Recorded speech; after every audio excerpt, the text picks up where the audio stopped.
As an independent perfumer, I'm not a fan of duplicate houses.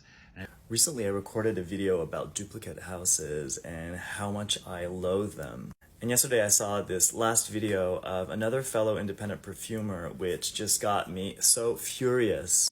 These dupe houses are really bullshit. Although they may be operating in a certain space that is somewhat permissible in the context of our industry, it's bullshit. It's kind of playing with definitions to your advantage to do something that's completely unethical. And the truth is that it's not that hard to come up with a new concept and to come up with your own fragrance collection. Of course it's work, but in the long term, you have a better brand that's much more solid and has a better potential of growing.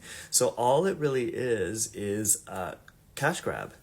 And a lot of these dupe brands position themselves as being good guys, offering the same thing for much cheaper, when in truth, what they're doing I feel is actually worse. They're stealing a concept from a brand, whether it be a big one or a small one. It's the same action. They are plagiarizing and stealing a concept. They then use the name of the other brand that the other brand has worked really hard on, and then run with that to kind of undercut the other brand. And in the example of the Stitch video, it's even worse because they actually took, without minding the actual concept of it, which was an extremely personal piece. A lot of independent perfumers, such as myself, and most of the ones I know, really take to heart their art, and they put their heart and soul into each bottle that they make. So it's not just a cosmetics product sitting in a drugstore, it's actually a work of art that has been inspired by many aspects of their lives. So yeah, I think it's time to start making these dupe brands accountable for what they're actually doing. Because truth be told, they are playing in a really shady area, kind of positioning themselves in a gray area of the legal system.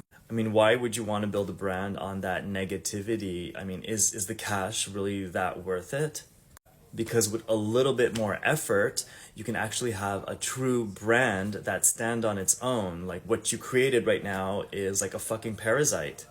It's a parasite in the world of fragrances. And I mean, like, none of them are winning any prizes or any recognition for great fragrances, right?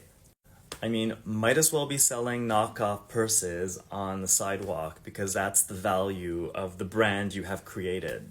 I'm sincerely embarrassed for the entrepreneurs and people who run these brands.